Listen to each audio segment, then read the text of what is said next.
Hi, Mom, and everybody. I'm at Casa Grande National Monument. Took a wonderful motorcycle ride up. You can't see my, well, you can barely see my motorcycle from here. It's over there behind those cactus. Anyway, I am at Casa Grande National Monument, and it's halfway between Tucson and Phoenix, roughly. And I'm going to take this. Casa Grande, of course, is translated to the Great House, and it was built around 1300 by what they prefer to be referred to as, I gotta look at my cheat sheet, here's my cheat sheet, is the ancestral Sonoran desert people. And those desert people lived here for 3,000 to 4,000 years ago, up through about 1400, and then they dispersed. Like I've mentioned on a lot of these kind of videos, the people just, you know, the residents dispersed for different reasons, but and different people have different thoughts as to why they dispersed. But anyway, so this is a humongous structure. Of course, that big structure over top, that's man-made to protect the ruin. But I've got, so it's 4 stories tall, and it was built in about 1350, 1300-ish. And they really don't know why it was built, frankly. A lot of people have different theories as to why, but one of the theories is that it was built for the chief of the tribe, and also the priest, same guy, and just as kind of a gift of sorts. But these walls, it's basically just sheer mud with lumber, but the base of the structure is 4 feet wide. These walls are all 4 feet wide, and it tapers as it goes up. And they 6 million pounds of mud is what was needed for this structure. And get this, it was built, they figure that it was built in about 12 weeks by about 100 people that lived in this, that lived in it and around here. Although there were 2,000 or 3,000 people that lived in this community. And so you can see all the way around the outside, see these short walls around the outside. It was just a huge community. Those walls all the way around the outside were 7 feet tall, and then most of these interior structures were enclosed as well for families and such. But let's see. The structure uses.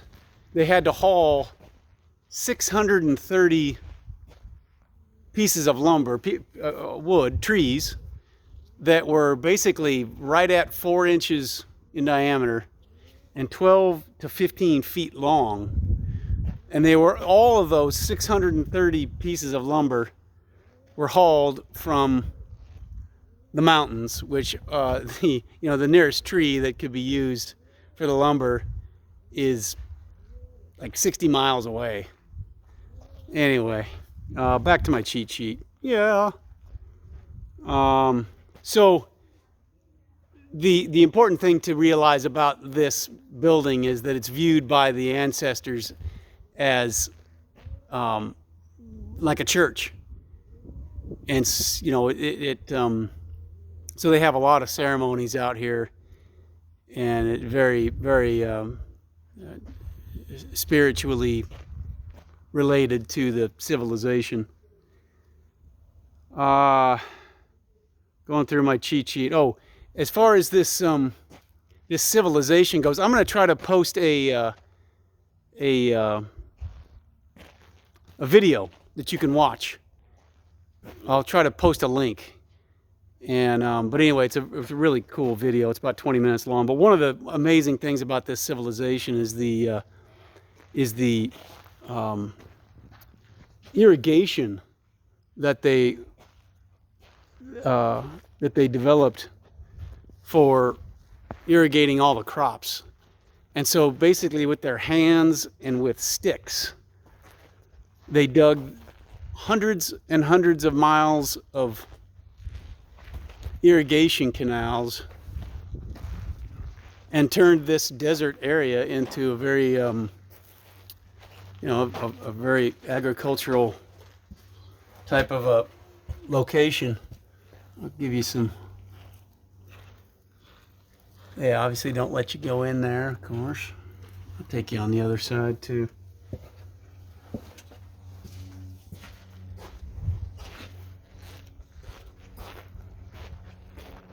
So all the way around this this plaza is where this major civilization existed.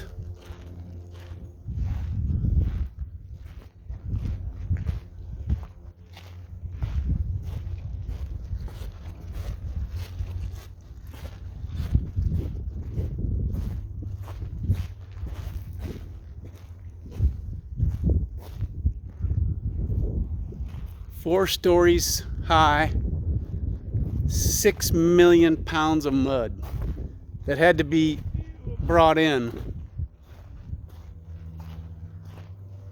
from, you know, and carried. They didn't have any animals to help either. There was no beasts of burden, is what I've heard them referred to. They did not have any beasts of burden.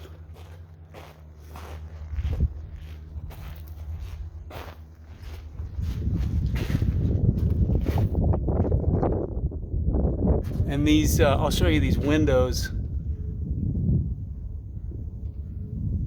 They also, because of the agricultural aspect in these windows at the very top, holes, I guess, more like, those actually line up with the sun, and you can actually tell what season you're in and when a season starts based on how the sun shines through those small windows on either side here. And there's other windows that do the same thing. Okay, let's look through my list here, see if I forgot anything.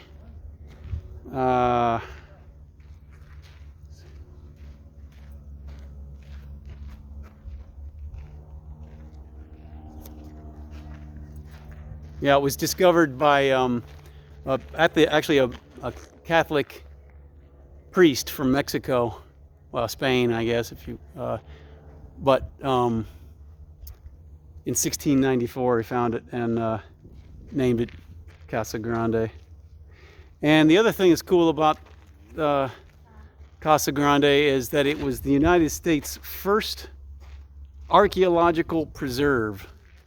And so it really started the whole process of setting aside these areas, different ruins and such, so we could study our ancestors.